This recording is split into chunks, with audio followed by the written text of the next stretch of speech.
Let's dehydrate some broccoli.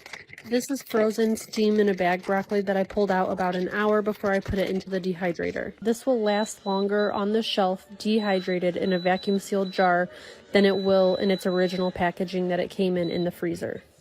So now I'm just going to put all of my dehydrated broccoli into a jar, and then I'm going to condition it before I add it to my shelves. You want to leave this out on your counter wherever you're going to see it, and for about 5 to 7 days, and every day you're going to flip the jar. What this is going to do is it's going to shift around all the food, and it is going to create like condensation or any signs of moisture that may be still present in this food. If you see condensation inside the jar, then you know that you did not dry out your food fully, and if you put this on your shelf, it is going to mold, it's going to go bad. One of the most common questions I get is how long will it last on the shelf this way? With ideal conditions, dehydrated food can last up to 30 years. You want to store it in a cool, dry place out of direct sunlight. Having shelf-stable food is always a good idea, and having cooked, ready-to-use ground beef makes life a lot easier when it comes time to make dinner. You're going to start by browning your beef. You don't want to cook it thoroughly because it's going to continue to cook while it's being processed in a canner.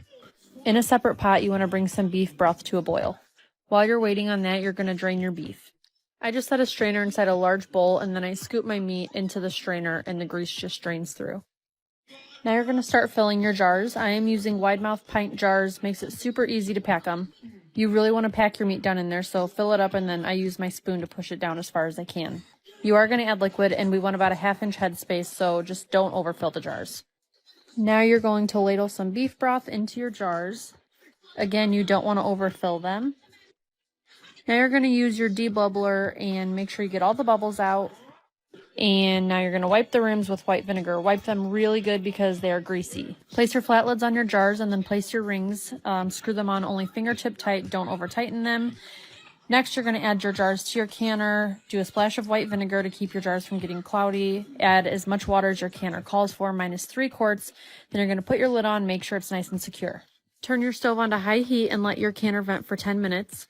Add your weight and process for an hour and 15 minutes. When that's done, you're going to let your canner depressurize before you remove the weight and the lid. Let your jars sit for about 5 minutes before you take them out.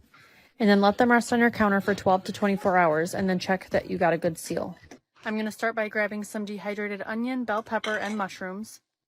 Now I'm going to grab some canned ground beef, some stewed tomatoes, and some homemade beef broth. No matter how much canning experience you have, you always want to check your food before using it.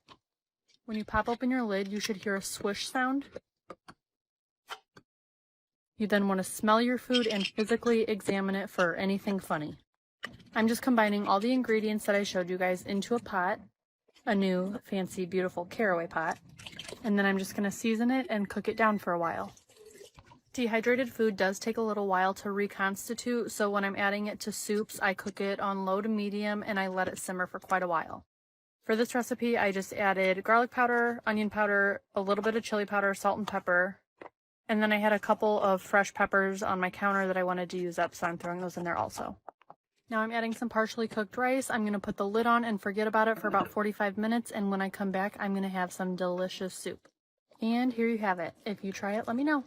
So we'll start over here at dehydrated food. I have pears, apples, mangoes, strawberries, lemons, limes, and oranges. Up here is all broth. So beef broth, chicken broth, turkey broth, veggie broth. Tons of tomatoes. Most of them are just like stewed tomatoes. Some have carrots and bell pepper and onion in them. Cranberry juice, pineapples, spiced peaches, spiced pear sauce, some spiced apples, flour, rice, oats,